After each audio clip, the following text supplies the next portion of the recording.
Well, today I'm going to be working on one of my trash picked lawnmowers here. I got it about a week ago and the weather's just been a little bit too ugly to come out and work on it. So today I actually ran to the mower shop because I noticed it doesn't have a cable on it. Picked up a cable, and then I went to Atwood's and I got a fuel pump diaphragm and filter assembly. So I will show you how to put that in, but first we're going to need to clean this puppy up because it is really dirty and I'm going to risk contamination when I try to clean the tank out. I don't want to drop any more dirt in it that may already be in there. So let's start washing this thing off.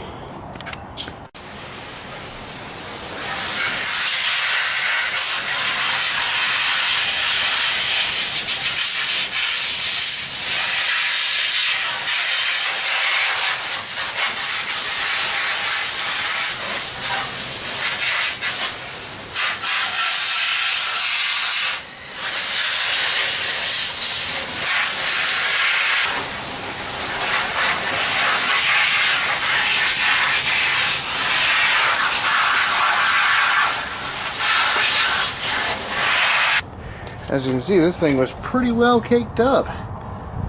Gross. Alright, I decided to move it into the shop so I could have it elevated to work on it. I just have it sitting on my garden cart, but it sure beats sitting on the ground. I'm going to start off by removing the air filter box, assuming it will come quietly, that is. Man, that sucker's tight.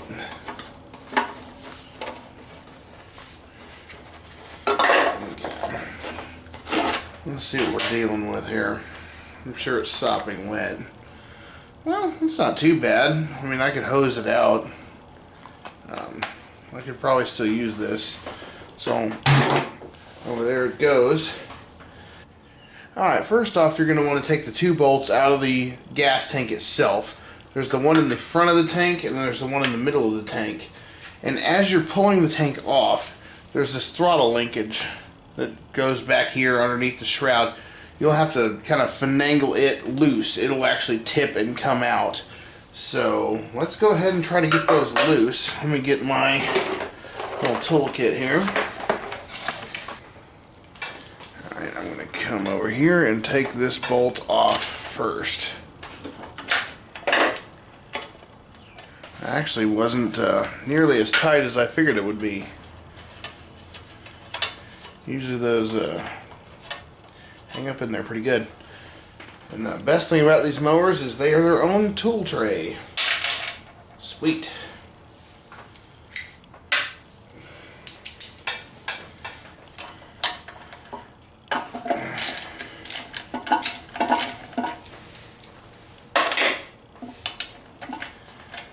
Okay, I'll go ahead and back out the center bolt now.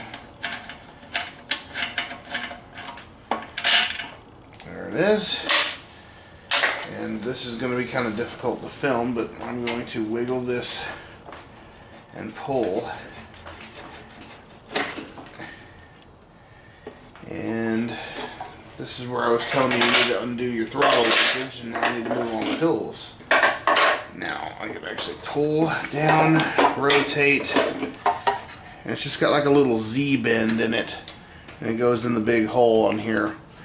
Now you'll notice that at least 50% of the time the little plastic clip will come off the end of this guy right here, and so will the O-ring. All you gotta do is put your O-ring back in, just like that. And I'm actually gonna wipe the dirt off the clip first, but let's go ahead and pop that back in. You'll be able to hear an audible snap. And now you'll know it's securely fastened. And now I can take the carburetor off the gas tank. Alright, for this we can switch to the bench cam. This thing is still really gross in a few places. So I'm going to have to go spray it out with good old trusty carb cleaner. And that's the Walmart brand too, so it's the good stuff. Makes a great flamethrower, but don't try it at home. The last bolt out of here, and then we will lift this carburetor body off and see what horrors are in store. Okay, so that's nowhere near as bad as I would have thought. There's the usual amount of junk in the bottom of the little float bowl here. As you can see, there's quite a lot of debris in here. Quite a lot of debris right here as well. So I'm going to probably take this outside and spray it out. The filter doesn't look too bad. I got a new one of those in the little kit I got. And my little fuel pump assembly. Oh man, now that is really ruined. That is super bubbled up and it's really stiff. So this, I mean, I did good stopping by Atwood's to get this. I'm gonna go spray this stuff off. I'll be right back. Alright, now to install the new fuel pump, you just take out your new parts, set your old ones aside. I forgot to mention you might want to keep this around for reference, so I took it back out of the trash. Now, this comes with a lot of new goodies. Now, you'll notice there's a spring inside your carburetor body itself. I'm going to leave that alone because it's a real pain to change it. But this one looks okay. And plus, the one that came with it already looks kind of boogered up. So, I'm just gonna turn my head on that one. I didn't see anything. Alright. Now we'll notice the spring used to seat right here. So the paper gasket goes on the carburetor first. And we just kind of finagle things together just like that. You line it up and then do the same when you're putting this one on. Make sure not to mess up the reeds. The reeds are actually these little flaps. They'll actually open and close with a pulse. They'll open and close to allow the flow of fuel and whatnot. So that will go on next, just like before. Then, the fun part, putting it all back together and keeping it lined up. So we're going to take a couple of the screws, and then before we forget, we're going to put the filter on, the new filter, just like that. And then this should be a really happy mower when we go to fire it up. Because now the gas tank's cleaned out, carburetor's cleaned out, it's rebuilt. All we gotta do is check the oil, put the cable on, and we're done. I mean, this video really isn't gonna take a lot of editing, so you could just about say the job took about as long as the video. That's never a bad thing. Always torque things down in a crossing pattern.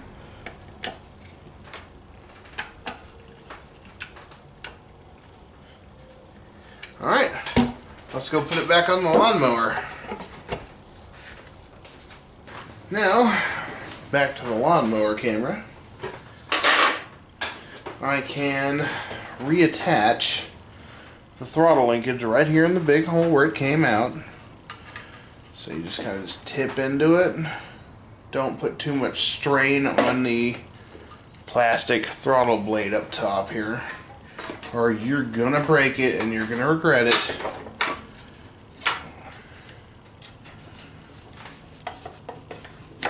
Alright, push it on. Try to line up the long bolt first, because the front mounting bolt is always easiest to get in. This one sometimes you'll have a spacer and it might fight you a little bit. Go ahead and put the front one in before I torque up the big one here in the middle. That way I know everything will line up later.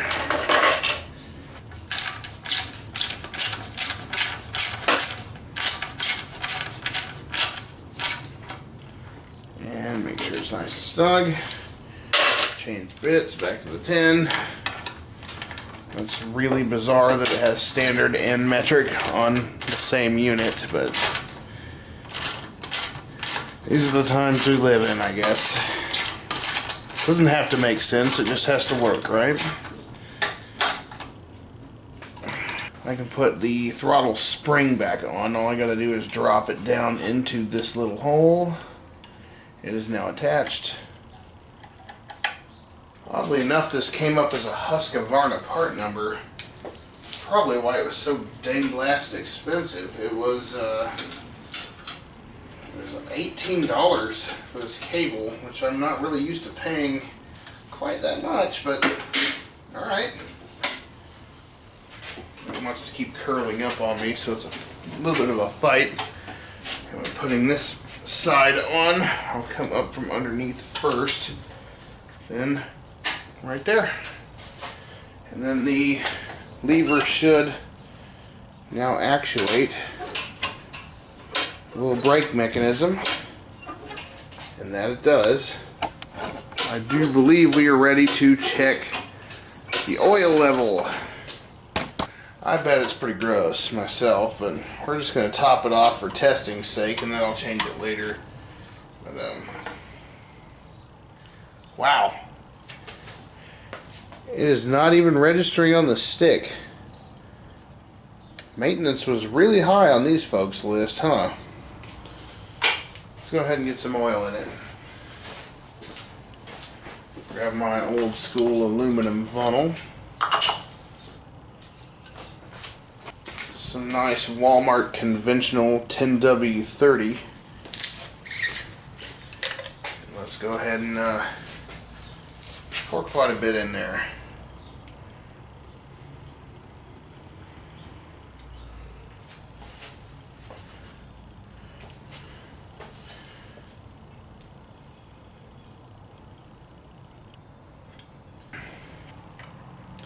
Let's get the stick in there. It is now registering right at the bottom of the stick. See if I can block some of the light. Still needs more. Big surprise.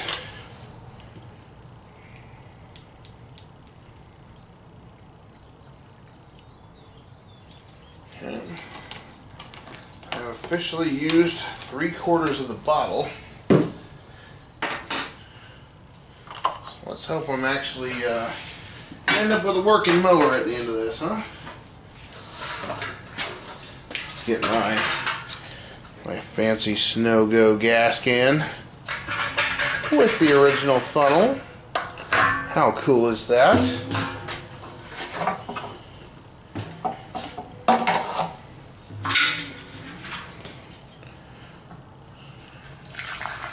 Give it a nice dose of ethanol. You can all join me in saying, ew, ethanol. I hate it too, people. Alright, I've now got it outside. First thing we need to check is it able to prime? And by looking down in the carburetor body and pushing the button a few times, we should get our answer. You see that little jet of fuel? That means it is indeed working properly. I may have done something right, folks. Alright. Place your bets. Will it start?